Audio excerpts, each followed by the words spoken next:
Bismillahirrahmanirrahim. Assalamualaikum warahmatullahi wabarakatuh. Selamat pagi teman-teman semuanya. Semoga kesehatan selalu menyertai diri kalian semuanya. Amin ya rabbal alamin.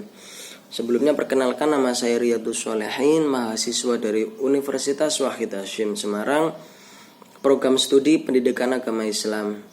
Di sini saya akan membuat video mengenai pengembangan media pembelajaran dengan materi Al-Quran guna memenuhi tugas ujian akhir semester yang diampu oleh beliau Ibu Nurul Azizah MPD. Baik, berbicara mengenai Al-Quran, Al-Quran merupakan kalamullah yang diturunkan kepada Nabi Muhammad SAW melalui perantara malaikat Jibril yang menyampaikan langsung kepada Nabi Muhammad SAW. Proses turunnya Al-Quran berlangsung selama 22 tahun, 2 bulan, dan 22 hari yang berlangsung secara berangsur-angsur. Oke, kemudian kita berbicara mengenai proses penyusunan Al-Quran. Penyusunan Al-Quran sebenarnya sudah ada sejak zaman Nabi Muhammad SAW. Sebagian ulama meyakini bahwa metode penyusunan Al-Quran sebenarnya sudah dimulai sejak zaman Nabi Muhammad SAW masih hidup. Selain mengajarkan bacaan dan pemahamannya, Rasulullah juga mengajarkan bagaimana letak ayat Al-Quran tersebut nantinya di dalam Al-Quran. Hanya saja pada saat itu Al-Quran belum dibukukan menjadi kitab seperti sekarang ini. Salah satu alasan mengapa Al-Quran tidak langsung dibukukan adalah karena wahyu pada saat itu masih belum selesai turun. Sedangkan jika penyusunan Al-Quran langsung dilakukan, maka kitab Al-Quran akan terus mengalami perubahan karena adanya wahyu ayat atau ayat Al-Quran yang baru saja datang. Karena itu proses pembukukan Al-Quran tidak langsung dilakukan. Akan tetapi ada beberapa sahabat yang memang ditugaskan secara khusus untuk mencatat setiap ayat atau wahyu yang turun. Di antaranya Zaid bin Thabit, Ali bin Abi Thalib, Muawiyah bin Abi Sufyan, dan Ubay bin Ka'ab. Mereka semua yang ditugaskan oleh Nabi untuk menulis Al-Quran di berbagai media yang bisa digunakan pada saat itu. Mulai dari pelepah kurma, kulit kayu, dedaunan, hingga potongan tulang binatang. Kemudian ayat Al-Quran mulai dibukukan. Setelah Nabi Muhammad SAW wafat, tepatnya saat pemerintahan Abu Bakar, para sahabat mengumpulkan lembaran mushaf tersebut. Kebutuhan untuk menuliskan ayat Al-Quran baru dimulai setelah perang Yamamah terjadi. Pada saat perang tersebut membuat banyak sekali sahabat penghafal Al-Quran yang gugur di medan perang atau mati syahid, sehingga sebagian sahabat khawatir ayat Al-Quran akan menghilang.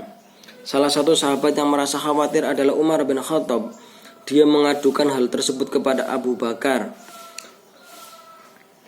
untuk mengusulkan bahwa penyusunan Al-Quran menjadi sebuah kitab. Sayangnya Abu Bakar pada saat itu menolak karena menganggap Rasulullah tidak melaksanakan atau tidak mengamanahkan hal tersebut.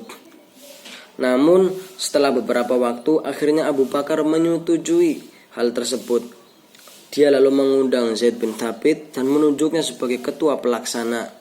Zaid awalnya menolak seperti Abu Bakar, pun akhirnya Zaid menyetujui hal tersebut.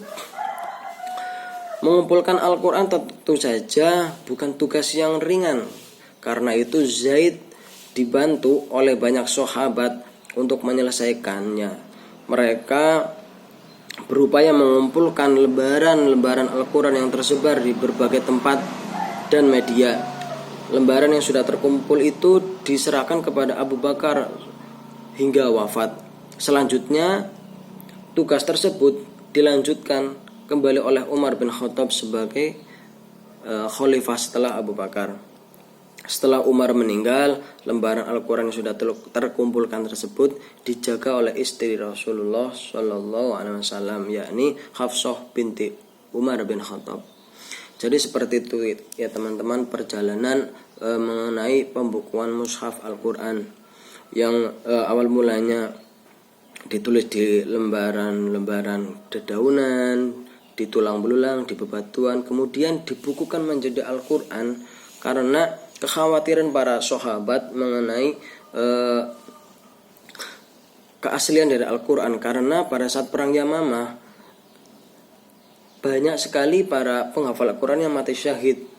Karena jika Al-Quran tidak segera dibukukan, maka kekhawatiran para sahabat itu bahwa Al-Quran nanti akan menghilang. Itulah salah satu jasa dari para sahabat yang telah bekerja keras mengumpulkan dan membukukan Al-Quran yang bisa kita pegang dan bisa kita pelajari dan bisa kita amalkan sampai saat ini.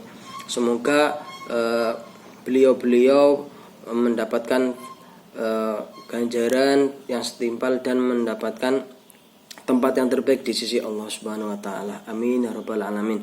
Mungkin hanya itu yang dapat saya sampaikan mengenai Al-Quran. Semoga bermanfaat bagi kita semuanya. Amin ya rabbal alamin. Salam takdim saya buat dosen saya, Ibu Nurul Azizah MPD. Semoga sehat selalu. Hanya itu yang dapat saya sampaikan. Akhirul kalam. Wassalamualaikum warahmatullahi wabarakatuh.